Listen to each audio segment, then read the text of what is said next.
퀀텀 리프타워의 최상층은 언제나 겨울이었다. 바깥 세상이 찌는 듯한 여름의 열기로 달아오를 때에도 강태민 대표의 집무실이 위치한 50층은 서늘한 공기와 절대적인 침묵으로 가득 차 있었다. 직원들은 그곳을 얼음 요새라 불렀다. 그리고 그 요새의 주인인 강태민은 감정 없는 눈과 얼음장 같은 결단력으로 거대한 기술 제국을 지배하는 냉혹한 군주였다. 그의 이름 앞에는 늘 천재, 최연소, 신화 같은 화려한 수식어가 따라붙었지만 직원들 사이에서 그는 그저 공포의 대상일 뿐이었다. 한치의 오차도 용납하지 않는 완벽주의, 목표를 위해서라면 수단과 방법을 가리지 않는 잔혹함. 그가 지나가는 복도는 숨소리조차 들리지 않았고 그의 불호령 한 번에 수십 년 경력의 임원들조차 고개를 숙였다. 오늘 아침에도 얼음 요새의 냉기는 여전했다. 강태민은 통유리창 너머로 서울의 스카이라인을 무심하게 내려다보고 있었다. 그의 검은색 맞춤 정장은 그의 날카로운 실루엣을 더욱 돋보이게 했고 흐트러짐 없는 모습은 마치 잘 벼려진 칼과 같았다. 그의 머릿속은 차세대 AI 기반 에너지 그리드 프로젝트인 프로메테스에 대한 보고서로 가득 차 있었다. 모든 것이 그의 계획대로 완벽하게 진행되고 있었다. 적어도 그는 그렇게 믿었다.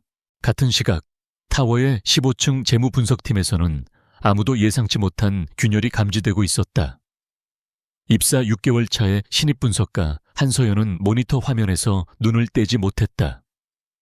그녀의 미간에는 가느다란 주름이 잡혀 있었고 빠른 속도로 움직이는 손가락은 그녀의 명석한 두뇌가 얼마나 치열하게 회전하고 있는지를 보여주었다. 동료들이 점심 메뉴를 고민하며 잡담을 나누는 소음 속에서도 그녀는 오직 숫자들의 세계에만 몰두해 있었다. 프로메테스 프로젝트의 분기별 비용 보고서. 겉보기에는 완벽했다. 모든 숫자는 정확히 맞아떨어졌고 예상 지출과 실제 지출의 차이는 허용 범위 내에 있었다. 하지만 서연은 그 완벽함 속에서 기묘한 위화감을 느꼈다. 마치 너무 잘 짜인 각본처럼 모든 것이 지나치게 매끄러웠다. 그녀의 직감이 수많은 데이터를 다루며 단련된 날카로운 직감이 경고음을 울리고 있었다. 그녀는 커피가 식어가는 것도 잊은 채 몇 주간의 데이터를 파고들었다. 몇 개의 하청업체에 지급된 자금이 다른 프로젝트에 비해 비정상적으로 높았고 그 자금의 일부가 복잡한 단계를 거쳐 결국 실체 없는 유령 회사로 흘러들어간 희미한 흔적을 발견했다. 그 액수는 전체 프로젝트 규모에 비하면 미미했지만 마치 거대한 댐의 작은 균열처럼 언젠가는 모든 것을 무너뜨릴 수 있는 치명적인 시작점이었다. 서연 씨, 아직도 그거 보고 있어요? 옆자리의 김 대리가 걱정스러운 얼굴로 물었다. 그거 최진혁 이사님이 총괄하는 프로젝트잖아요. 괜히 긁어부스럼 만들지 말아요.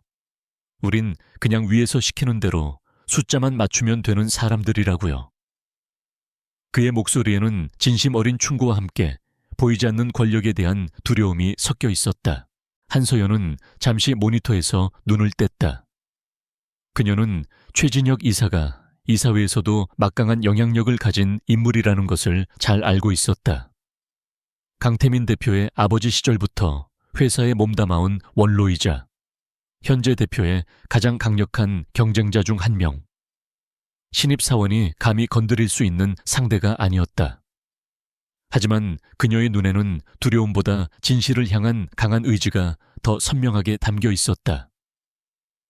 하지만 대리님, 이건 그냥 작은 실수가 아닙니다. 누군가 의도적으로 회사의 자금을 빼돌리고 있는 정황입니다. 이걸 덮고 넘어갈 수는 없어요. 그녀의 목소리는 조용했지만 단호했다. 그녀는 숫자 뒤에 숨겨진 부정을 외면할 수 있는 성격이 아니었다. 그것이 한서연이라는 사람이 살아가는 방식이었다. 그녀는 자리에서 일어나 재무팀 팀장을 찾아갔다. 하지만 팀장의 반응은 김 대리와 다르지 않았다. 그는 서연의 보고서를 훑어보더니 이내 난처한 표정으로 고개를 저었다. 한서연 씨, 자네의 능력은 인정하지만 이건 너무 위험한 문제야. 최 이사님을 적으로 돌리고 싶나? 이건 내가 덮을 테니 자네는 더 이상 이 문제에 관여하지 말게. 하지만 서연은 물러서지 않았다. 그녀의 원칙은 그 어떤 위협보다 강했다. 팀장실을 나온 그녀의 발걸음은 망설임 없이 엘리베이터로 향했다. 그녀가 누른 버튼은 단 하나, 50층이었다. 얼음 요새의 심장부로 냉혹한 군주에게 직접 보고하기 위한 무모한 선택이었다. 동료들의 경악 어린 시선이 그녀의 등 뒤에 와서 꽂혔지만 그녀는 돌아보지 않았다. 대표 집무실 앞 비서의 만류에도 불구하고 서연은 한치의 물러섬도 없이 버텼다. 그녀의 단호한 태도에 결국 비서는 마지못해 인터폰을 연결했다. 잠시 후 아무런 감정도 실리지 않은 차가운 목소리가 스피커를 통해 흘러나왔다. 들여보내. 육중한 문이 열리고 한서연은 마침내 얼음 요새의 주인과 마주했다. 거대한 집무실의 압도적인 크기와 달리 그곳의 공기는 숨막힐 듯이 차가웠다. 강태민은 책상에 앉아 그녀를 보고 있지 않았다. 그의 시선은 여전히 서류에 고정되어 있었지만 서연은 그의 전신에서 뿜어져 나오는 위압감에 자신도 모르게 마른 침을 삼켰다. 용건이 뭐지? 3분 주겠다. 서류에서 눈을 떼지 않은 채 그가 말했다. 그의 목소리는 잘 벼려진 칼날처럼 날카롭고 차가웠다. 그의 무시는 오히려 서연의 투지를 불태웠다. 그녀는 준비해온 보고서를 그의 책상 위에 조심스럽게 올려놓았다. 그제야 강태민은 고개를 들었다. 그의 눈은 깊고 어두웠다. 그 어떤 감정도 읽을 수 없는 칠흑 같은 눈동자가 서연을 꿰뚫듯 응시했다. 프로메테스 프로젝트의 비용 보고서에서 의심스러운 자금 흐름을 발견했습니다. 서연은 떨리는 목소리를 애써 감추며 간결하고 논리적으로 자신이 발견한 사실들을 설명하기 시작했다. 유령 회사, 부풀려진 계약금, 그리고 그 배후에 있을 가능성이 있는 내부의 인물까지. 강태민은 아무 말 없이 그녀의 보고를 들었다. 그의 얼굴에는 어떤 변화도 없었다. 서연의 설명이 끝나자 집무실에는 다시 무거운 침묵이 흘렀다. 그는 서연이 내민 보고서를 집어들었다. 하지만 그는 내용을 읽는 대신 그것을 가볍게 손가락으로 툭툭 쳤다. 그 소리가 서연의 심장을 서늘하게 만들었다. 그래서 입사 6개월 차 신입이 이 회사의 중추적인 프로젝트를 책임지는 이사를 의심하고 그 근거 없는 추측을 대표에게 직접 보고하러 왔다는 건가? 그의 목소리에는 노골적인 비웃음과 경멸이 담겨 있었다. 자신의 능력을 과대평가하는 건가? 아니면 그저 무모한 건가? 어느 쪽이든 내 시간을 낭비한 대가는 치러야 할 텐데. 그는 자리에서 일어났다. 185cm가 넘는 큰 키에서 뿜어져 나오는 위압감은 상상 이상이었다. 그는 천천히 서연에게 다가왔고 그녀는 자신도 모르게 한 걸음 뒤로 물러섰다. 그는 그녀의 바로 앞에서 멈춰 섰다. 서늘한 그의 향기가 그녀의 감각을 마비시키는 듯했다. 이 보고서는 내 손에서 기각한다. 그가 차갑게 선언했다. 그리고 당신, 한서연 씨, 내일부로 당신의 자리가 없을 수도 있다는 걸 명심하는 게 좋을 거야. 이제 내 집무실에서 나가. 그의 말은 사형 선고나 다름없었다. 주변의 모든 사람들이 경고했던 그대로였다. 그녀의 정의감과 용기는 결국 무모한 객기로 치부되었고 그녀는 모든 것을 잃을 위기에 처했다. 하지만 서연은 포기하지 않았다. 그녀는 두려움으로 떨리는 다리에 힘을 주며 그의 칠흑 같은 눈을 똑바로 마주 보았다. 대표님께서는 진실이 두려우신 겁니까?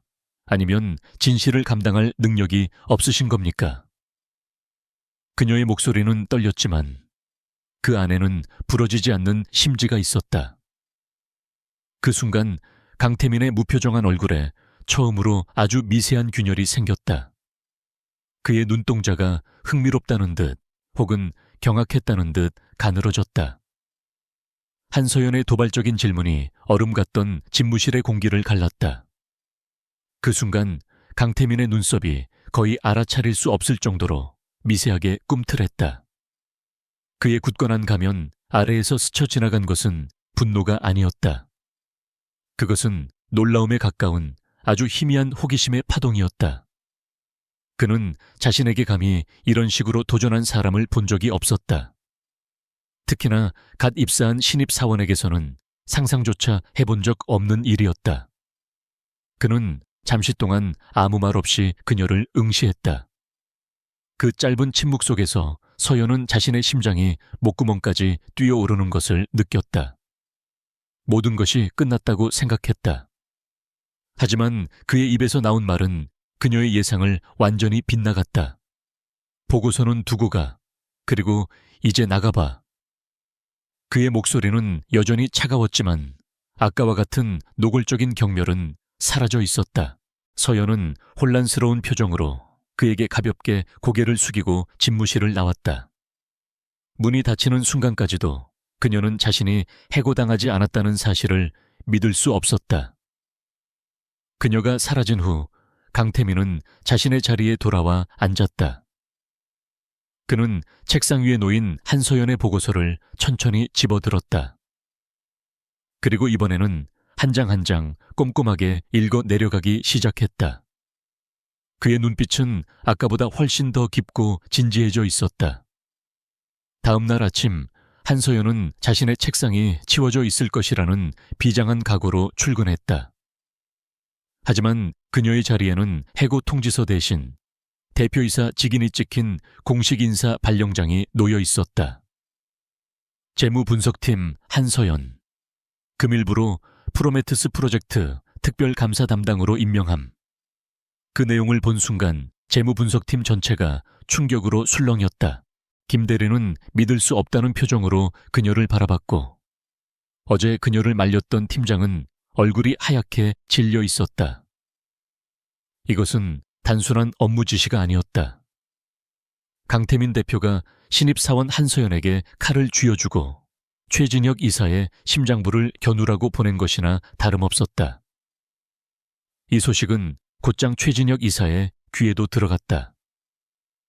그는 자신의 사무실에서 코웃음을 쳤다. 강태민이 겨우 애송이 하나를 보내서 날 떠보시겠다. 재미있군. 그는 서연을 그저 귀찮은 파리 정도로 여기며 대수롭지 않게 넘겼다. 서연의 특별감사는 시작부터 가시밭길이었다. 강태민은 자신의 충직한 비서실장인 윤 실장을 감독관으로 붙였다. 윤 실장은 강태민의 그림자라 불릴 만큼 냉철하고 빈틈없는 인물이었다. 그는 서연에게 프로젝트 관련 자료 접근 권한을 최소한으로만 열어주었고 매일 저녁 진행 상황을 보고하라는 비현실적인 요구를 했다. 프로젝트 팀원들의 비협조는 노골적이었다. 그들은 모두 최진혁 이사의 사람들이었다. 서연이 자료를 요청하면 담당자 부재 중이라는 핑계를 대기 일쑤였고 마지못해 내놓은 자료들은 핵심 내용이 교묘하게 빠져 있거나 조작된 것들이었다. 서연은 거대한 성벽 앞에서 혼자 싸우는 기분이었다. 그녀는 매일 밤늦게까지 사무실에 남아 제한된 정보의 조각들을 맞추며 보이지 않는 적과 싸워야 했다. 그날도 서연은 자정이 다 되어서야 지친 몸을 이끌고 사무실을 나섰다. 텅 빈 복도를 걷고 있는데 1층 로비에서 작은 소란이 들려왔다. 가까이 다가가 보니 나이든 청소 노동자 아주머니가 청소 카트를 엎어 그 내용물이 바닥에 쏟아져 있었다. 그리고 그 앞에 퇴근하려던 듯한 강태민 대표가 서 있었다. 서연은 자신도 모르게 기둥 뒤로 몸을 숨겼다. 그의 날카로운 질책이 터져 나올 것이라 예상했다. 하지만 강태민의 반응은 또다시 그녀의 예상을 깨뜨렸다.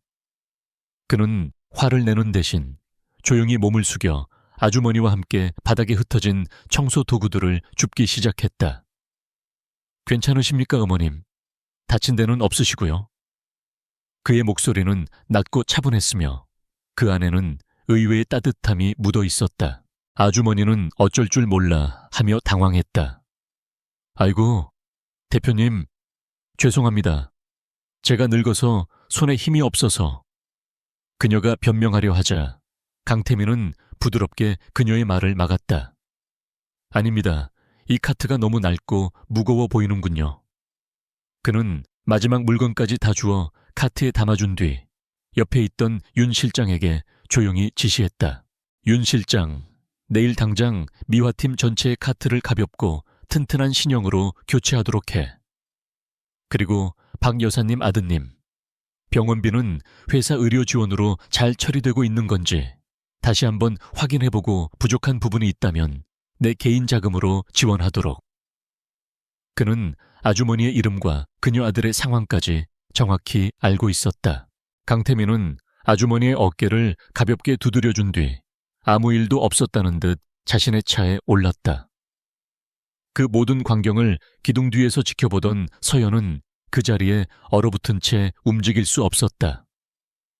방금 그녀가 본 남자는 누구인가? 직원들을 소모품처럼 여기고 작은 실수 하나에 해고를 운운하던 그 냉혈한 CEO 강태민이 맞는가? 그의 행동에는 어떤 과시나 계산도 없었다. 늦은 밤 아무도 보지 않는다고 생각했을 때 나온 그의 진심이었다. 서연은 머릿속이 복잡해졌다. 얼음처럼 차가운 갑옷. 어쩌면 그것은 그의 본 모습을 감추기 위한 위장이 아닐까. 그가 지키고 싶어하는 무언가가 있는 것은 아닐까. 서연은 자신의 자리로 돌아왔다. 모니터에는 여전히 복잡한 숫자들과 자금 흐름도가 떠 있었다. 하지만 이제 그녀의 눈에는 이 숫자 너머의 것들이 보이기 시작했다. 이것은 단순히 회사의 비리를 파헤치는 일이 아니었다. 강태민이라는 거대한 수수께끼를 푸는 열쇠가 될지도 모른다는 예감이 들었다. 그녀의 마음속에 차가운 의무감과 함께 뜨거운 호기심이 피어오르기 시작했다. 그녀는 밤을 새워 다시 자료에 몰두했다. 이번에는 이전보다 훨씬 더 강한 동기를 가지고 있었다. 며칠 밤낮으로 이어진 사투 끝에 한서연은 마침내 거대한 벽에 첫 번째 벽돌을 빼내는데 성공했다. 프로젝트 팀이 건네준 파편적인 자료들 속에서 그녀는 일관된 패턴을 발견했다. 특정 하청업체 3곳으로 지급된 대금이 매번 회계 장부 마감 직전에 미세하게 조정되었고 그 업체들의 주주 명단 끝에는 최진혁 이사의 먼 친척 이름이 교묘하게 숨겨져 있었다. 결정적인 증거는 아니었지만 썩은 내가 진동하는 악취의 근원지를 찾아낸 셈이었다. 서연은 감정을 배제한 채 오직 사실과 데이터에 기반한 보고서를 작성했다. 그녀가 발견한 정황 증거들을 시간 순서대로 명료하게 정리했다. 보고서는 윤 실장을 통해 즉시 강태민에게 전달되었다. 윤 실장은 보고서를 건네며 짧게 덧붙였다. 끈질깁니다. 보통 사람이라면 벌써 포기했을 겁니다. 그건 그가 할 수 있는 최고의 칭찬이었다. 강태민은 자신의 집무실에서 서연의 보고서를 읽었다. 그의 입가에 희미하지만 분명한 미소가 떠올랐다. 그녀는 그가 쳐놓은 혹독한 시험을 완벽하게 통과했다. 아니, 그의 기대를 뛰어넘었다. 그는 오랫동안 최진혁의 비리를 의심해왔지만 꼬리를 잡을 수 없었다. 최진혁은 회사 내부에 거미줄처럼 자신의 세력을 심어놓았고 섣불리 건드렸다가는 오히려 역공을 당할 수 있었다. 하지만 한서연은 그 거미줄에 가장 약한 가닥을 찾아냈다. 그날 밤 서연은 퇴근 준비를 하다가 윤 실장으로부터 호출을 받았다. 대표님께서 찾으십니다. 50층이 아니라 48층 제2전략회의실로 와주십시오. 평소와 다른 장소, 평소와 다른 분위기. 서연은 긴장된 마음으로 약속 장소로 향했다. 제2전략회의실은 외부인의 출입이 철저히 통제되는 곳으로 오직 극소수의 최고 임원들만이 사용하는 비밀스러운 공간이었다. 회의실 안에는 강태민 혼자 있었다. 그는 딱딱한 정장 재킷을 벗고 셔츠 소매를 걷어붙인 채 거대한 스마트보드 앞에 서서 복잡한 조직도를 보고 있었다. 평소의 얼음 요새 군주와는 사뭇 다른, 조금 더 편안해 보이는 모습이었다. 그가 먼저 입을 열었다. 앉아요, 한서연 씨. 목소리는 여전히 낮았지만 이전처럼 상대를 꿰뚫으려는 날카로움은 없었다. 그는 서연이 제출한 보고서를 손에 들고 있었다. 이 보고서 아주 훌륭해. 내가 몇 년 동안 찾으려 했던 연결고리를 당신이 찾아냈어. 이것은 칭찬이었다. 그녀의 심장이 가볍게 뛰었다. 그는 스마트보드를 가리켰다. 화면에는 퀀텀 리프의 조직도 위에 여러 개의 붉은 선들이 그어져 있었다. 그 선들은 모두 한 사람, 최진혁 이사를 중심으로 뻗어 나가고 있었다. 최진혁 이사는 단순한 부패한 임원이 아니야. 그는 이 회사를 좀먹는 암적인 존재지. 강태민은 담담하게, 하지만 분노가 서린 목소리로 말했다. 그는 최진혁이 어떻게 자신의 아버지가 이룬 업적을 조금씩 갉아먹고 자기 사람들을 요직에 앉히며 회사를 사유화하려 했는지 설명했다. 그가 왜 그렇게 차가운 가면을 쓰고 회사를 운영해야 했는지 서연은 어렴풋이 이해할 수 있었다. 그는 수많은 적들 속에서 자신과 회사를 지키기 위해 스스로 얼음 요새가 되어야만 했다. 나는 증거가 필요해. 아무도 반박할 수 없는 최진혁과 그의 세력을 한 번에 뿌리 뽑을 수 있는 결정적인 증거. 강태민은 서연을 똑바로 바라보았다. 그의 눈에는 더 이상 시험관의 의심이 아닌 동맹을 제안하는 자의 진지함이 담겨 있었다. 한서연 씨, 당신의 분석력과 집요함이 필요해. 나와 함께 싸워주겠나? 이것은 그녀의 인생을 바꿀 수 있는 제안이자 동시에 그녀를 나락으로 떨어뜨릴 수 있는 위험한 거래였다. 거대한 권력에 맞서는 일은 목숨을 거는 것과 다름없었다. 하지만 서연의 마음은 이미 정해져 있었다. 그녀는 부정을 외면할 수 없었고 무엇보다 가면 뒤에 숨겨진 강태민의 진짜 얼굴, 회사를 지키기 위해 외롭게 싸우고 있는 그의 모습에 마음이 움직였다. 제가 해야 할 일이 무엇인지 알려주십시오. 그녀는 망설임 없이 대답했다. 그 순간 그들 사이에 보이지 않는 끈끈한 유대가 형성되었다. 침묵의 동맹이 결성된 것이다. 강태민은 그녀에게 유스티티아라는 코드네임으로 최상위 보안 등급을 부여했다. 이제 그녀는 회사의 모든 데이터베이스에 제약 없이 접근할 수 있었다. 또한 윤 실장은 이제 그녀의 감시자가 아니라 그녀와 대표를 잇는 비밀 연락책이자 조력자가 되었다. 최진혁은 프로메테스 말고도 차세대 배터리 소재 개발 프로젝트인 이카루스에도 깊이 관여하고 있어. 표면적으로는 아무 문제가 없어 보이지만 분명 그곳에도 그의 검은 돈이 흘러들어가는 파이프라인이 있을 거야. 강태민은 그녀에게 새로운 목표를 제시했다. 그의 눈빛은 이제 차가운 얼음이 아니라 뜨거운 불꽃처럼 타오르고 있었다. 회의실을 나오며 서연은 자신이 거대한 전쟁의 한복판에 뛰어들었음을 실감했다. 하지만 그녀는 두렵지 않았다. 오히려 가슴이 뛰었다. 그녀에게는 이제 강력한 아군이 있었다. 그녀는 더 이상 혼자가 아니었다. 한편 자신의 사무실에서 값비싼 와인을 음미하던 최진혁은 자신의 목을 향해 날아오고 있는 날카로운 칼날의 존재를 전혀 눈치채지 못한 채 오만한 미소를 짓고 있었다. 그는 여전히 한서연을 강태민이 던진 하찮은 미끼 정도로만 생각하고 있었다. 유스티티아라는 새로운 무기를 손에 쥔 한서연은 밤을 낮처럼 사용했다. 그녀의 접근 권한은 이제 퀀텀 리프의 가장 깊숙한 서버까지 닿았다. 그녀는 강태민이 지목한 이카루스 프로젝트의 데이터를 파고들었다. 프로메테스가 교묘한 회계 조작의 무대였다면 이카루스는 훨씬 더 대담하고 정교한 범죄의 소굴이었다. 원자재 구매 계약서는 터무니없이 부풀려져 있었고 납품업체들은 서류상으로만 존재하는 유령 회사들이었다. 서연은 마치 거대한 직소 퍼즐을 맞추듯 흩어진 데이터 조각들을 하나하나 연결해 나갔다.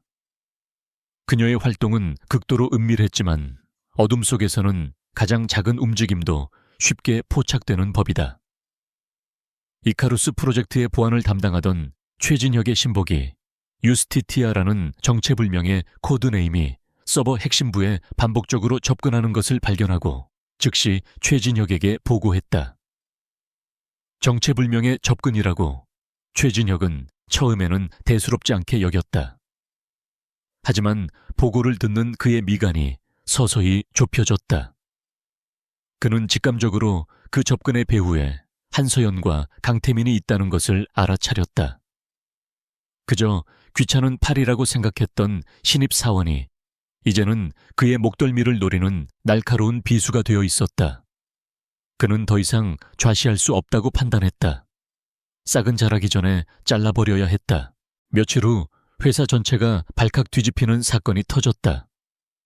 이카루스 프로젝트의 핵심 기술인 차세대 배터리 분리막 설계도가 경쟁사로 유출된 것이다. 회사의 주가는 폭락했고 프로젝트는 존폐의 위기에 놓였다. 즉시 비상감사팀이 꾸려졌고 내부 소행이라는 잠정 결론이 내려졌다. 그리고 모든 증거는 단 한 사람, 한서연을 가리키고 있었다. 그녀의 컴퓨터에서는 유출된 파일의 접속 기록이 발견되었고 삭제된 임시 폴더에서는 파일의 파편이 복구되었다. 결정적으로 감사팀의 그녀를 범인으로 지목하는 익명의 제보까지 들어왔다. 모든 것이 너무나 완벽하게 짜인 함정이었다.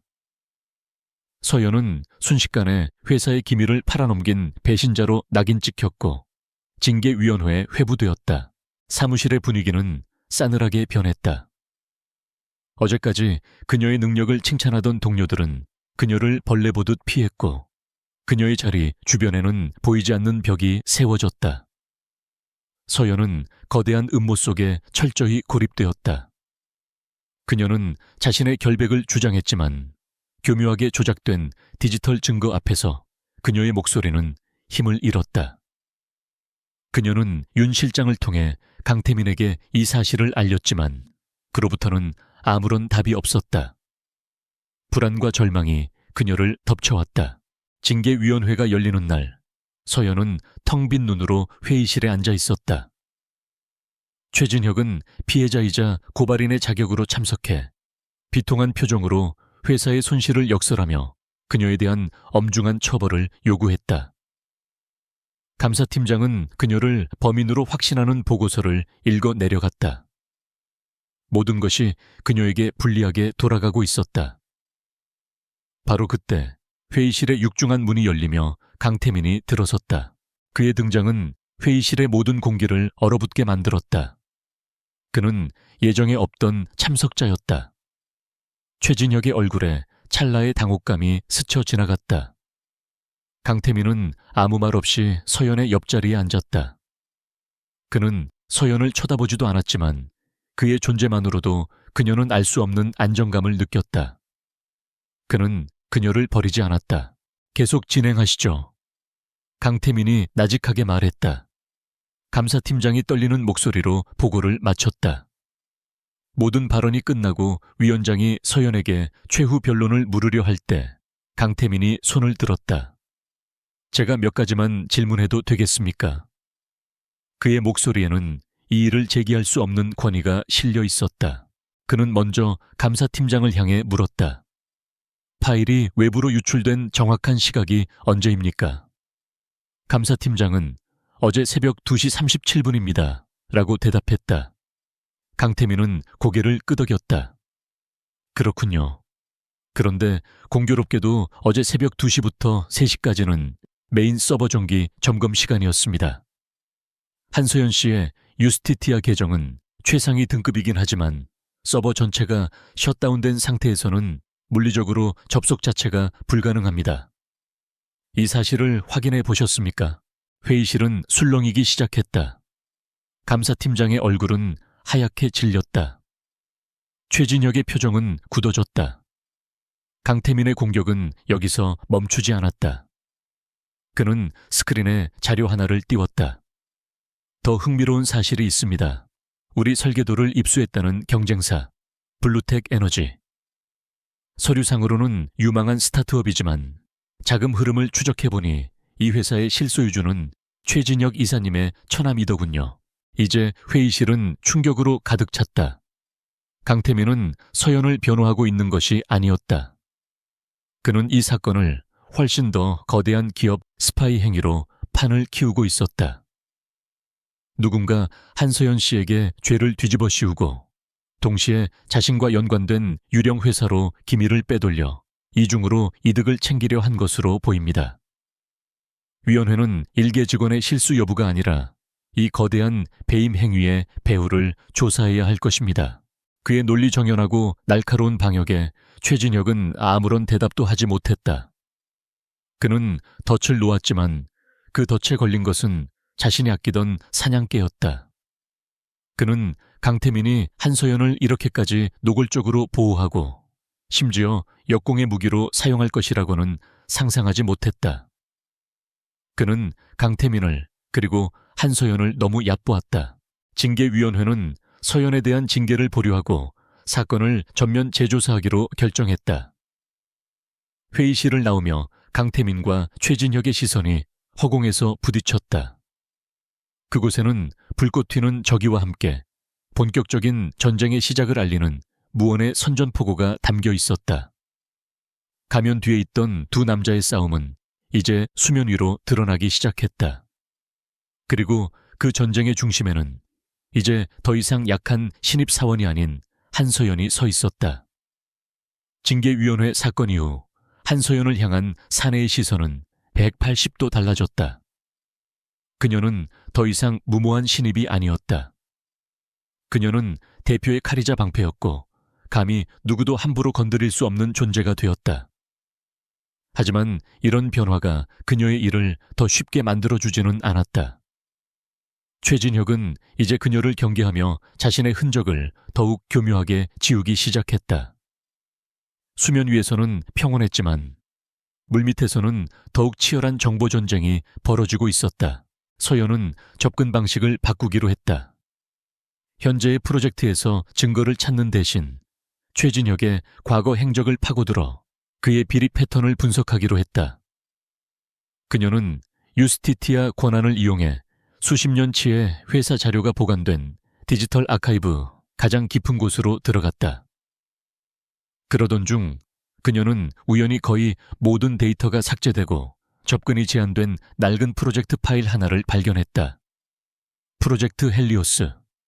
10년 전 의문 속에 중단된 태양에너지 사업이었다. 호기심이 발동한 서연은 밤을 새워 헬리오스의 파편적인 기록들을 복원하고 조합했다. 프로젝트 총괄 책임자는 당시 부사장이었던 최진혁. 그리고 프로젝트가 갑작스럽게 중단된 이유는 연구시설에서 발생한 폭발 사고 때문이었다. 공식 보고서에는 단순 설비 결함으로 인한 사고라고 기록되어 있었다. 하지만 서연의 눈길을 사로잡은 것은 사망자 명단에 적힌 단 하나의 이름이었다. 퀀텀 리프의 창업주이자 당시 회장이었던 강민준. 바로 강태민의 아버지였다. 서연의 등골에 소름이 돋았다. 너무나 기막힌 우연이었다. 선대 회장은 최진혁이 총괄하던 프로젝트의 사고로 사망했고 그 이후 최진혁은 회사 내에서 승승장구하며 지금의 권력을 쌓았다. 서연은 사고 보고서를 몇 번이고 다시 읽었다. 모든 것이 너무나 깔끔하게 종결되어 있었다. 마치 누군가 완벽하게 연출한 비극처럼. 그녀는 이것이 단순한 과거의 사고가 아니라 모든 사건의 시작점일지도 모른다는 강한 예감을 느꼈다. 이 문제는 너무나 민감하고 위험했다. 그녀는 이것을 강태민에게 직접 확인해야만 했다. 다음 날 서연은 그의 집무실을 찾았다. 그녀는 조심스럽게 운을 뗐다. 대표님, 혹시 프로젝트 헬리오스에 대해 여쭤봐도 되겠습니까? 그 단어가 그녀의 입에서 나오는 순간 집무실의 공기가 얼어붙었다. 강태민의 얼굴에서 모든 표정이 사라졌다. 그의 눈동자가 격렬하게 흔들리는 것을 서연은 똑똑히 보았다. 그것은 그의 얼음 갑옷이 산산조각 나는 순간이었다. 그의 눈에는 억눌러 왔던 슬픔과 분노, 그리고 지독한 고통이 한꺼번에 스쳐 지나갔다. 그는 곧바로 감정을 추슬렀지만 목소리는 칼날처럼 날카로워져 있었다. 누가 당신에게 그 프로젝트를 조사하라고 했지? 당장 그만둬. 그건 당신이 건드릴 문제가 아니야. 하지만 서연은 물러서지 않았다. 그녀는 그의 반응에서 자신의 추측이 틀리지 않았음을 확신했다. 죄송합니다. 하지만 그 프로젝트의 재무 기록에서 이상한 점을 발견했습니다. 사고 직전에 거액의 자금이 최진혁 이사와 관련된 회사로 흘러 들어갔습니다. 그녀의 말에 강태민은 흔들리는 눈으로 그녀를 바라보았다. 그의 분노는 어느새 무력감으로 바뀌어 있었다. 한동안 침묵이 흘렀다. 강태민은 자리에서 일어나 집무실 안쪽에 있는 비밀스러운 문으로 그녀를 이끌었다. 그곳은 그의 개인 서재였다. 사방의 책장에는 경영서적이 아닌 낡은 공학 서적들과 사진들이 가득했다. 그곳은 아버지 강민준 회장의 흔적이 고스란히 남아있는 강태민의 가장 사적인 공간이었다. 그는 창가에 놓인 낡은 사진 액자를 집어들었다. 환하게 웃고 있는 젊은 시절의 아버지와 아들의 모습이었다. 아버지는 저와는 정반대인 분이셨습니다. 강태민이 처음으로 자신의 과거를 꺼내놓았다. 그의 목소리는 낮게 잠겨 있었다. 따뜻하고 사람을 믿고 기술로 더 나은 세상을 만들 수 있다고 믿었던 이상주의자셨죠. 그는 아버지가 얼마나 위대한 경영자이자 따뜻한 아버지였는지, 그리고 최진혁을 얼마나 아끼고 신뢰했는지 담담하게 이야기했다. 그 사고가 있기 며칠 전 아버지는 제게 헬리오스 프로젝트에 대한 내부 감사를 준비하고 있다고 말씀하셨습니다. 최진혁을 의심하기 시작하셨던 거죠. 그의 목소리가 미세하게 떨렸다. 그리고 아버지는 돌아오지 않으셨습니다. 모든 것은 사고로 종결되었고 저는 아무것도 할 수 없었습니다. 증거가 없었으니까요. 그때부터 그의 인생은 복수를 위한 긴 준비 기간이었다. 그는 아버지처럼 따뜻하고 인간적인 경영자로는 최진혁 같은 괴물을 이길 수 없다는 것을 깨달았다. 그래서 스스로 감정을 지우고 누구도 얕볼 수 없는 냉혹한 군주가 되었다. 그가 회사를 이끌어온 원동력은 성공에 대한 야망이 아니라 아버지의 죽음에 대한 진실을 밝히고 그를 심판대에 세우겠다는 처절한 복수심이었다. 모든 이야기를 들은 서연은 아무 말도 할 수 없었다. 그녀는 이제야 강태민이라는 남자를, 그의 깊은 슬픔과 외로운 싸움을 온전히 이해할 수 있었다. 그가 짊어진 짐은 그녀가 상상했던 것보다 훨씬 더 무겁고 고통스러운 것이었다. 그들의 동맹은 이제 단순한 비리, 척결이 아니었다. 한 남자의 인생을 건 복수이자 묻혀버린 정의를 되찾기 위한 싸움이었다. 서연은 그의 곁으로 다가가 그가 들고 있는 사진 액자를 함께 바라보았다. 제가 돕겠습니다. 그녀의 목소리는 작았지만 그 안에는 강철 같은 의지가 담겨 있었다. 어떤 대가를 치르더라도 반드시 진실을 밝혀낼 겁니다. 대표님은 이제 더 이상 혼자가 아닙니다. 그 말에 강태민은 처음으로 그녀를 바라보며 아주 희미하게 슬픈 미소를 지었다. 두 사람의 시선이 마주치는 순간 그들의 관계는 동료를 넘어선 운명을 함께하는 동지가 되었다.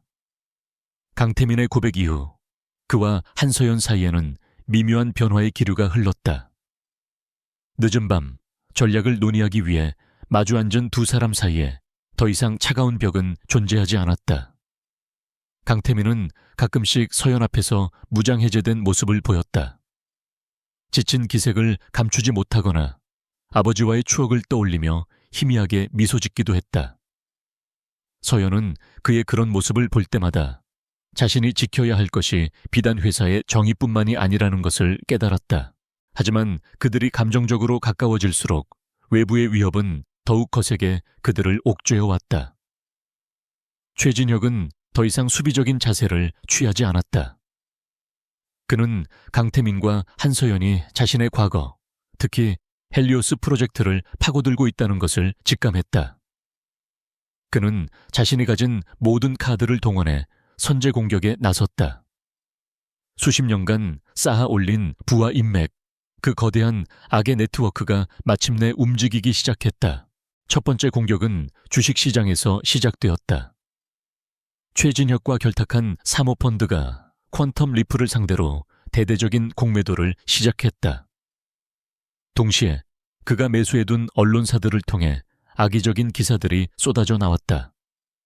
퀀텀 리프의 신기술에 치명적인 결함이 있다는 루머, 주력 상품의 생산 라인에 심각한 문제가 생겼다는 헛소문, 그리고 강태민 대표의 독단적이고 위험한 경영 스타일을 비난하는 기사들이 연일 지면을 장식했다. 주가는 곤두박질 쳤고 투자자들은 공황 상태에 빠졌다. 회사의 전화는 항의하는 주주들의 전화로 불통이 될 지경이었다. 외부의 공격과 함께 내부에서도 파괴 공작이 시작되었다. 최진혁의 라인에 있던 임원들은 교묘하게 핵심 부품의 공급망을 방해했고, 야심차게 준비했던 신제품 발표회에서는 사소하지만 치명적인 사보타주로 인해 제품이 오작동하는 대참사가 벌어졌다. 모든 사건들은 강태민의 리더십에 상처를 입히기 위해 정교하게 설계된 것이었다. 이사회는 연일 소집되었고, 최진혁의 사주를 받은 이사들은 강태민의 경영 능력을 문제 삼으며 그를 압박했다. 최진혁의 최종 목표는 비상주주 총회를 소집해 강태민을 대표 자리에서 끌어내리고 회사를 완벽하게 장악하는 것이었다. 강태민은 사방에서 날아오는 화살을 온몸으로 막아내고 있었다. 그는 언론에 직접 나서서 루머를 해명하고 밤을 새워가며 공급망 문제를 해결하고 불안해하는 직원들을 다독였다. 그의 얼음 요새는 이제 외부의 적들을 막기 위한 것이 아니라 내부의 동료들을 지키기 위한 방패가 되어 있었다. 그는 지쳐갔지만 결코 쓰러지지 않았다. 그가 외부에서 폭풍을 막아내는 동안 한서연은 폭풍의 근원지를 추적하는 역할을 맡았다. 그녀는 이 모든 혼란이 하나의 지휘탑, 즉 최진혁에게서 비롯되었음을 알고 있었다. 그녀의 임무는 공매도 세력과 언론사, 그리고 내부의 사보타주 세력 사이의 연결고리를 데이터로 증명해내는 것이었다. 그것은 광대한 정보의 바다에서 보이지 않는 실을 찾아내는 것과 같은 작업이었다. 서연은 수백 개의 유령 회사와 해외 계좌, 암호화된 통신 기록을 파고들었다. 며칠간의 밤샘 작업 끝에 그녀는 마침내 결정적인 단서를 찾아냈다. 공매도를 주도한 사모펀드의 자금 일부가 최진혁이 비자금을 관리하는 조세 피난처의 계좌와 연결되어 있었다. 승리가 눈앞에 보이는 순간이었다. 하지만 그녀가 그 데이터를 백업하려던 바로 그 순간, 그녀의 모니터가 섬광처럼 번쩍이며 모든 시스템이 마비되었다. 정교한 해킹 공격이었다. 최진혁의 네트워크가 그녀의 움직임을 감지하고 역공을 가한 것이다. 그녀의 화면에는 의미를 알 수 없는 코드들이 폭포수처럼 쏟아져 내렸고, 그녀가 몇 주간 정리해온 데이터들이 눈앞에서 삭제되기 시작했다. 안 돼! 서연은 비명을 지르며 본체의 전원 코드를 뽑아버렸다. 간발의 차이로 핵심 데이터의 일부는 지켜냈지만 적의 힘이 상상 이상으로 강력하고 잔인하다는 것을 뼈저리게 실감했다. 그날 밤 강태민의 집무실에는 무거운 침묵이 흘렀다. 창밖으로는 위기에 빠진 회사를 비웃기라도 하듯 서울의 야경이 화려하게 펼쳐져 있었다. 강태민은 지친 얼굴로 서 있었고 서연은 간신히 복구한 데이터를 보고하고 있었다. 회사는 안팎으로 포위되었고 시간은 그들의 편이 아니었다. 강태민은 말없이 창밖을 바라보다가 서연에게 돌아섰다. 그의 눈에는 피로와 함께 결코 꺾이지 않는 강한 의지가 담겨 있었다. 그들이 우리를 코너로 몰고 있군. 하지만 코너에 몰린 쥐는 고양이를 물어뜯는 법이지. 그는 자신의 자리로 돌아가 인터폰을 들었다. 윤 실장 비상주주 총회 소집을 받아들이겠다고 이사회에 전달하게. 날짜는 그들이 원하는 대로 최대한 빨리 잡으라고 해. 그것은 항복이 아닌 최후의 결전을 준비하는 선전포고였다. 비상주주 총회까지 남은 시간은 단 일주일. 강태민과 한서연이 가진 증거들은 최진혁의 비리를 암시했지만 그의 숨통을 끊을 결정적인 한방, 스모킹건은 아니었다. 최진혁의 교활한 변호인단이 얼마든지 빠져나갈 수 있는 정황 증거일 뿐이었다. 그들은 모두 알고 있었다. 이 전쟁을 끝내기 위해서는 아무도 부인할 수 없는 괴물의 심장을 꿰뚫을 창이 필요하다는 것을. 서연은 밤샘 분석 끝에 그 창의 정체를 밝혀냈다. 최진혁의 비밀 장부, 그의 모든 뇌물수수, 불법 거래, 그리고 10년 전 프로젝트 헬리오스의 진실이 담겨 있을 암호화된 파일이었다. 문제는 그 파일이 외부 네트워크와 완전히 차단된 채 최진혁의 집무실 가장 깊숙한 곳에 있는 개인 서버에 보관되어 있다는 점이었다. 물리적인 접근 없이는 손에 넣는 것이 불가능했다. 그럼 우리가 직접 가지러 가는 수밖에. 강태민이 결심한 듯 말했다. 그것은 미친 짓이었다. 최진혁의 집무실은 퀀텀 리브타워의 보안 시스템이 가장 집중된 철옹성 같은 곳이었다. 하지만 강태민의 머릿속에서는 이미 위험천만한 작전이 구상되고 있었다.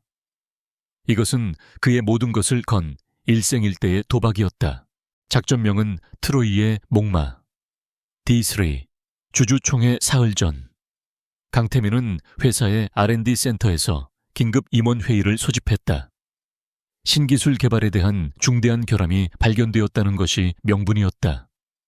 최진혁을 포함한 모든 임원들이 반드시 참석해야 하는 거부할 수 없는 회의였다.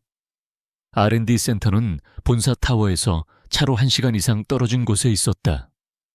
최진혁을 그의 성에서 끌어내기 위한 미끼였다. 최진혁이 회의장으로 떠난 것을 확인한 순간 두 번째 단계가 시작되었다. 윤 실장은 중앙통제실에서 최고 등급의 보안 훈련을 발동했다. 레벨 완전 보안 훈련은 실제 테러 상황을 가정한 것으로 일부 구역의 전력을 차단하고 통신을 교란하며 비상 셔터를 내리는 등 건물 전체를 통제된 혼란 상태로 만드는 것이었다. 이 혼란이 바로 그들의 트로이의 목마였다. 마지막 단계의 주인공은 한서연이었다. 그녀는 훈련용 방화복을 입고 회사의 전설적인 화이트 해커 K와 무선 이어폰으로 연결된 채 어둠 속으로 스며들었다. 보안 훈련의 혼란 속에서 그녀는 비상계단을 통해 최진혁의 집무실이 있는 49층으로 향했다. 심장이 미친 듯이 뛰었지만 그녀의 발걸음은 흔들림이 없었다. 30초 뒤 복도 CCTV가 3초간 루프 화면으로 전환됩니다. 그 틈에 집무실 문으로 접근하세요. K의 침착한 목소리가 그녀의 귓가에 울렸다. 서연은 숨을 죽이고 기다렸다가 번개처럼 움직여 디지털 도어락 앞에 섰다. K가 원격으로 보안을 해제하는 동안 그녀는 등 뒤에서 느껴지는 압박감에 숨이 막힐 것 같았다. 딸깍 소리와 함께 문이 열렸다. 한편 R&D 센터의 회의는 팽팽한 긴장감 속에서 이어지고 있었다. 강태민은 일부러 까다로운 질문들을 던지며 최진혁을 몰아붙였고 어떻게든 시간을 끌었다. 최진혁은 점점 초조해졌다. 그는 이 회의가 어딘가 이상하다는 것을 직감했지만 빠져나갈 명분이 없었다. 최진혁의 집무실 안, 서연은 K의 지시에 따라 개인 서버에 보안 USB를 꽂았다.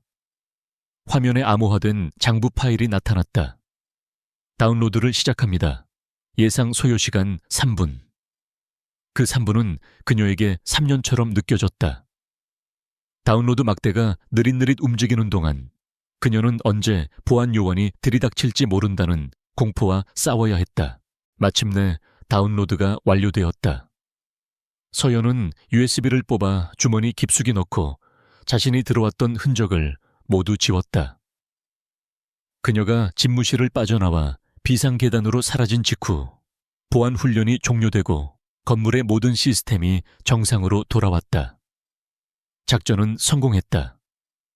그날 밤 자정 텅 빈 50층 대표 집무실에서 서연은 강태민을 기다렸다. 잠시 후 그가 지친 기색이 역력한 얼굴로 들어왔다. 서연은 말없이 그에게 다가가 USB를 건넸다. 그들의 손가락이 스치는 순간 팽팽했던 긴장이 녹아내리며 묘한 전류가 흘렀다. 위험한 임무를 함께 완수한 두 사람 사이에는 말로 표현할 수 없는 깊은 유대감이 흐르고 있었다. 강태민은 USB를 받지 않고 대신 그녀의 얼굴을 감싸 쥐었다. 그의 눈동자는 그 어느 때보다 깊고 뜨겁게 타오르고 있었다. 두려웠어. 그가 잠긴 목소리로 말했다. 작전이 실패할까봐 두려웠던 게 아니야. 당신이 다칠까봐, 당신에게 무슨 일이 생길까봐 미치도록 두려웠어. 그의 고백은 서연의 심장을 관통했다. 아버지의 복수만을 위해 살아왔던 이 외로운 남자가 이제는 그녀를 지키는 것을 이야기하고 있었다. 이 싸움은 아버지의 정의를 위해 시작했지만 이제는 당신을 지키는 것으로 끝내야겠어. 당신은 내가 이 지옥 속에서 발견한 유일한 빛이니까. 그의 뜨거운 진심이 더 이상 억누를 수 없는 감정의 본물을 터뜨렸다. 강태민은 그녀를 자신의 품으로 끌어당겨 격렬하게 입을 맞췄다. 그것은 지난 시간 동안 겪었던 모든 불안과 두려움, 그리고 서로를 향한 애틋한 마음이 한꺼번에 폭발하는 듯한 키스였다. 서연은 그의 목을 감싸 안으며 그의 마음에 응답했다. 최후의 결전을 앞둔 밤, 그들은 서로의 존재를 통해 위안과 용기를 얻었다. 이제 그들은 함께 폭풍의 눈으로 걸어 들어갈 준비가 되었다. 뜨거운 키스의 열기가 가라앉은 자리에는 그보다 더 깊고 단단한 신뢰가 남았다. 폭풍전야의 고요함 속에서 강태민과 한서연은 처음으로 온전한 서로를 마주했다. 다음 날 아침 늘 굳게 닫혀있던 대표 집무실 위의 펜트하우스에서 두 사람은 함께 아침을 맞았다. 복수를 위해 강철 갑옷을 입어야 했던 남자와 정의를 위해 기꺼이 전쟁터에 뛰어든 여자는 이제 서로의 상처를 보듬는 유일한 안식처가 되어 있었다. 하지만 평온함은 사치였다.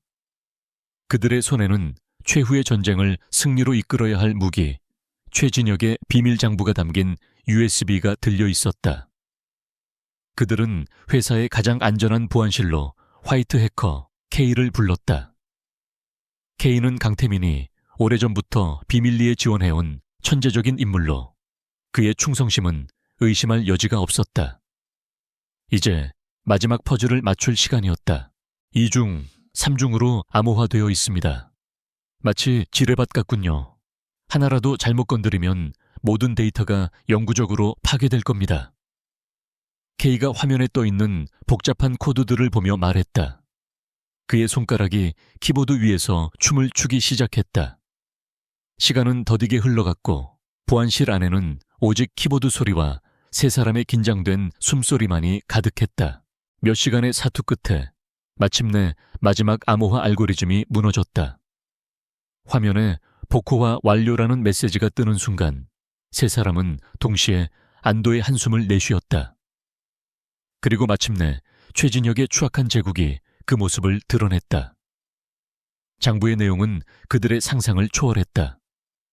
수십 년간 정계와 재계에 뿌린 뇌물의 목록, 천문학적인 액수의 비자금 내역, 그리고 그들이 지금까지 밝혀낸 것보다 훨씬 더 거대한 규모의 횡령 계획들이 낱낱이 기록되어 있었다. 하지만 그들을 진정으로 경악하게 한 것은 H라는 이름으로 암호화된 마지막 폴더였다. 그 안에는 최진혁의 개인적인 일기가 들어있었다. 10년 전 프로젝트 헬리오스 사고 당시의 기록이었다. 그는 담담하고 냉정한 어조로 어떻게 강민준 회장이 자신의 비리를 눈치챘는지, 그리고 그를 제거하기 위해 어떻게 연구시설의 안전장치를 고의로 망가뜨리고 사고를 위장했는지를 상세하게 기록했다. 거기에는 한치의 죄책감도 인간적인 고뇌도 없었다. 오직 자신의 성공에 방해가 되는 장애물을 제거했다는 차가운 만족감만이 존재할 뿐이었다. 그것은 살인자의 고백이었다. 강태민은 화면에 떠있는 글자들을 응시하며 그 자리에 얼어붙었다. 10년간 그의 마음을 짓눌러 왔던 의심이 끔찍한 진실이 되어 그의 눈앞에 펼쳐져 있었다. 그의 온몸이 분노로 떨려왔지만 그는 소리 지르지 않았다. 대신 그의 눈에서 뜨거운 눈물 한 방울이 흘러내렸다. 10년 동안 단 한 번도 자신에게 허락하지 않았던 눈물이었다. 서연은 말없이 그의 곁으로 다가가 그의 떨리는 손을 꼭 잡아주었다. 그녀의 온기가 산산조각난 그의 마음을 간신히 붙들고 있었다. 슬픔에 잠겨 있을 시간은 없었다. 주주총회는 이틀 앞으로 다가왔다. 그들은 이 방대한 증거들을 가장 효과적으로 전달할 방법을 찾아야 했다. 단순히 데이터를 나열하는 것만으로는 부족했다. 주주들의 마음을 움직이고 최진혁이 단 하나의 변명도 할 수 없도록 완벽한 서사를 만들어야 했다. 그들은 남은 시간 동안 한순간도 쉬지 않고 발표 자료를 만들었다. 최진혁의 자금 흐름과 그의 일기 내용을 시간 순서대로 엮어 그의 범죄 연대기를 완성했다. 서연의 날카로운 분석력, K의 완벽한 데이터 시각화 기술, 그리고 강태민의 전략적인 시나리오가 합쳐져 그 어떤 창보다도 날카롭고 단단한 무기가 만들어졌다. 같은 시각, 최진혁은 자신의 사무실에서 승리를 예감하며 축배를 들고 있었다. 그는 자신이 필요한 의결권을 모두 확보했다고 확신했다. 언론과 여론은 완벽하게 그의 편이었고 이사회는 강태민에게 등을 돌렸다. 그에게 주주총회는 강태민을 몰아내고 퀀텀 리프의 새로운 왕으로 등극하는 대관식이나 다름없었다. 그는 자신의 비밀 장부가 이미 적의 손에 들어갔다는 사실은 꿈에도 모른 채 오만함 속에서 자신의 파멸을 기다리고 있었다. 주주총회 전날 밤, 강태민과 서연은 다시 그의 집무실에서 도시의 야경을 내려다보고 있었다. 모든 준비는 끝났다. 이제 남은 것은 내일의 결전뿐이었다. 고마워요, 한서연 씨. 강태민이 나직하게 말했다. 그것은 대표가 부하 직원에게 하는 의례적인 인사가 아니었다. 기나긴 어둠 속에서 길을 잃었던 한 남자가 자신의 구원자에게 전하는 진심 어린 고백이었다. 이 모든 것이 끝나면 우리에게도 평범한 날들이 오겠죠. 복수도 전쟁도 없는 그런 날들 말입니다. 그는 그녀를 바라보며 약속했다. 그것은 다가올 폭풍 속에서 두 사람이 함께 맞이할 미래에 대한 희망이었다. 퀀텀 리프타워의 대강당은 전쟁터의 긴장감으로 가득 차 있었다. 수백 명의 주주와 기자들, 그리고 회사의 운명을 결정할 임원들이 모여 있었다. 공기는 무겁게 가라앉았고 모두의 얼굴에는 불안과 의심이 서려 있었다. 최진혁은 승리자의 여유로운 미소를 지으며 단상 근처에 앉아 있었다. 그의 주변에는 그를 따르는 세력들이 그를 호위하듯 포진해 있었다. 그는 오늘 이 자리에서 강태민을 끌어내리고 새로운 왕으로 등극할 준비를 마친 상태였다. 잠시 후 강당의 뒷문이 열리고 강태민과 한서연의 모습을 드러냈다. 그들은 마치 폭풍의 눈처럼 주변의 소란에도 아랑곳하지 않고 침착하고 고요했다. 강태민의 얼굴에는 어떤 감정도 드러나지 않았지만 그의 눈빛은 10년간 벼려온 칼날처럼 차갑고 날카로웠다. 두 사람은 쏟아지는 플래시 세례를 뚫고 묵묵히 자신의 자리에 앉았다. 주주총회가 시작되고 의장의 소개와 함께 최진혁이 먼저 연단에 올랐다. 그는 비통한 표정의 명배우처럼 회사의 위기를 개탄하며 연기를 시작했다. 그는 추락하는 주가 그래프와 악의적인 언론 기사들, 그리고 실패한 신제품 발표의 영상을 보여주며 강태민의 경영 능력을 맹렬하게 비난했다. 그는 강태민을 아버지가 이룩한 위대한 유산을 망가뜨리고 있는 무능하고 독선적인 폭군으로 몰아세웠다. 존경하는 주주 여러분, 우리는 더 이상 퀀텀 리프가 침몰하는 것을 지켜보고만 있을 수 없습니다. 그의 선동적인 연설에 장내는 술렁이기 시작했다. 분위기는 완전히 최진혁에게 넘어갔다. 그는 연설을 마치며 강태민 대표의 해임안을 긴급 안건으로 상정하고 즉시 표결에 붙일 것을 공식적으로 제안했다. 모든 시선이 강태민에게로 향했다. 모두가 그가 어떻게 이 위기를 변명하고 방어할지 지켜보고 있었다. 강태민은 천천히 자리에서 일어나 연단으로 걸어 나갔다. 그의 모습에는 패배자의 초조함 대신 모든 것을 끝내러 온 심판의 집행자와 같은 비장함이 서려 있었다. 그는 최진혁이 띄워놓은 그래프와 기사들을 잠시 바라보았다. 그리고 마이크를 잡고 나직하지만 강당 전체를 울리는 목소리로 말했다. 최진혁 이사님의 지적에 일부 동의합니다. 최근 회사가 위기에 빠진 것은 사실입니다. 장내는 의외의 발언에 더욱 술렁였다.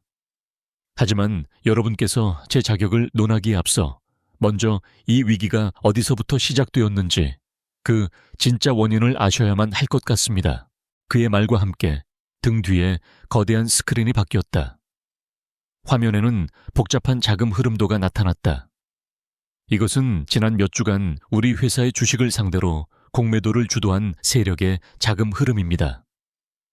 보시다시피 그 자금은 조세 피난처에 있는 특정 계좌에서 시작되었습니다. 강태민은 레이저 포인터로 한 지점을 가리켰다. 최진혁의 얼굴이 미세하게 굳어졌다. 강태민의 방역은 이제 시작이었다.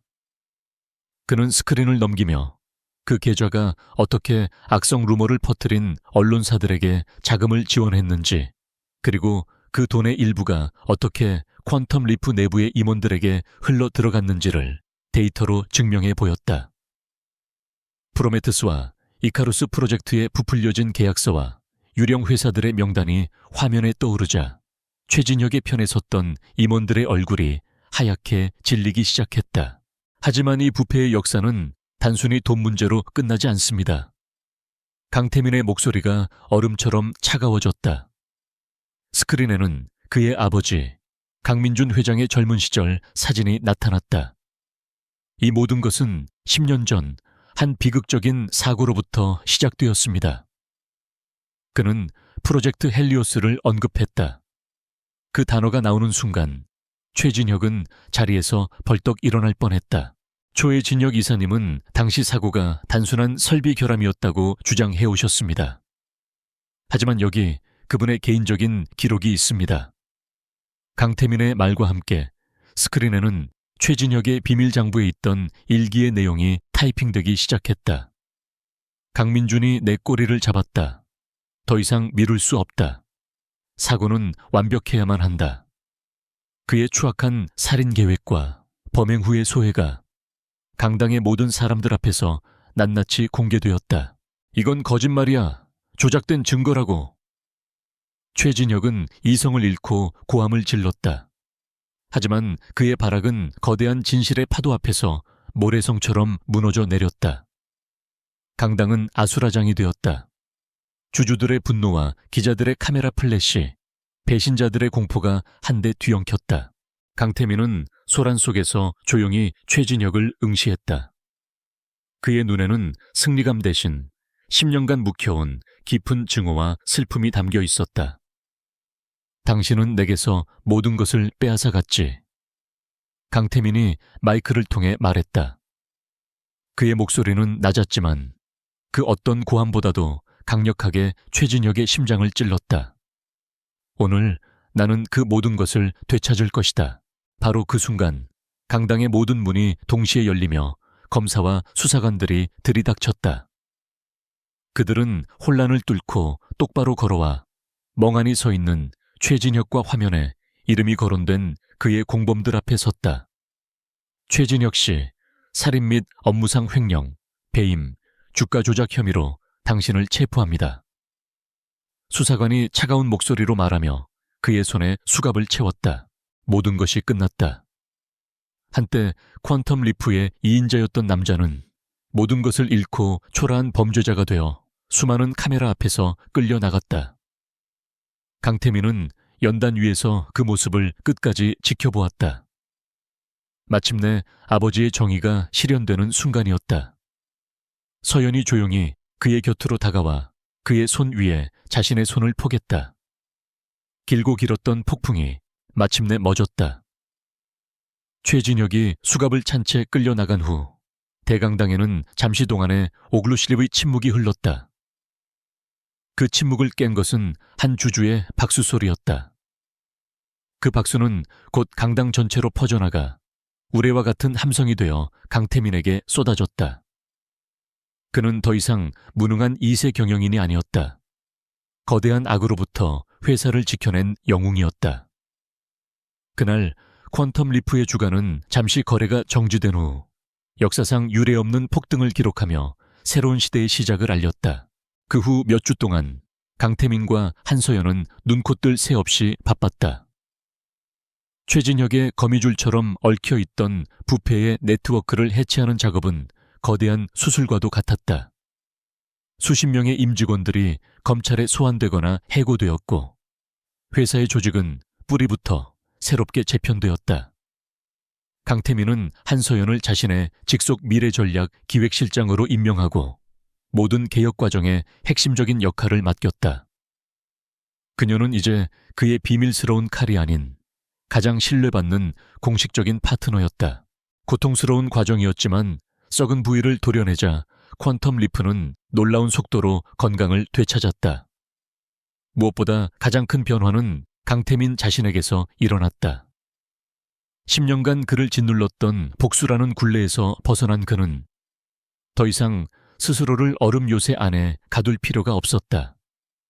그는 직원들에게 먼저 다가가 대화했고 그들의 아이디어에 귀를 기울였다.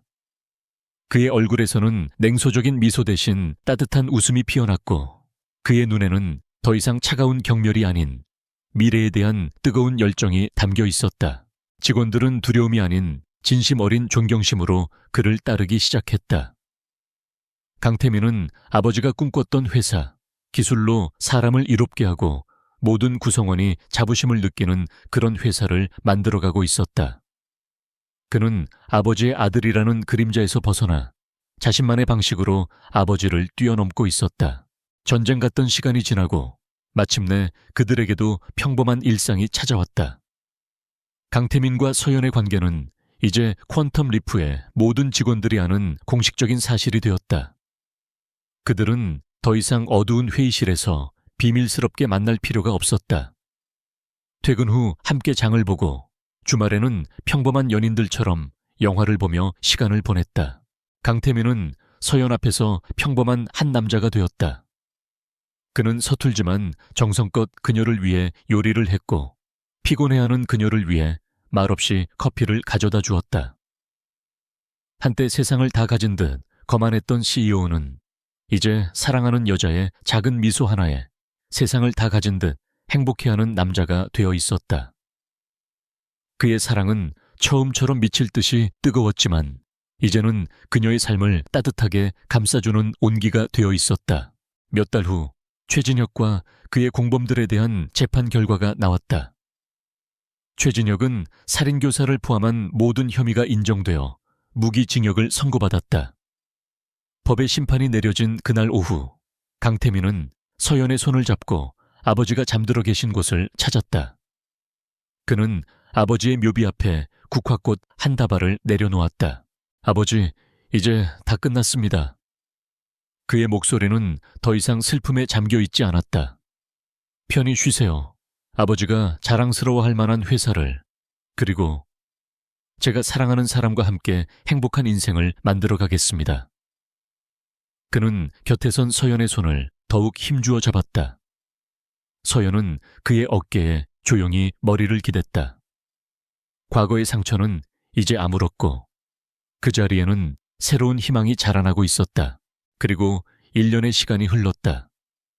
퀀텀 리프는 혁신적인 기술과 투명한 경영으로 세계 최고의 IT 기업으로 우뚝 섰다. 한서연은 뛰어난 능력으로 최연소 부사장 자리에 올랐고 강태민과 함께 회사의 빛나는 미래를 이끌고 있었다. 어느 따스한 봄날 저녁, 강태민과 서연은 그들의 집 발코니에 서서 서울의 야경을 바라보고 있었다. 저 멀리 그들의 모든 이야기가 시작되었던 퀀텀 리프타워가 보석처럼 빛나고 있었다. 강태민은 그녀를 자신의 품으로 끌어당겨 부드럽게 안았다. 서연아. 그가 그녀의 귓가에 속삭였다. 내게 와줘서, 나의 어둠을 빛으로 바꿔줘서 고마워. 그는 주머니에서 작은 벨벳 상자를 꺼내 열었다. 그 안에는 밤하늘의 별처럼 영롱하게 빛나는 다이아몬드 반지가 있었다. 나와 함께 우리의 새로운 시대를 만들어주지 않겠어? 매일 아침 당신과 함께 눈 뜨고 싶어.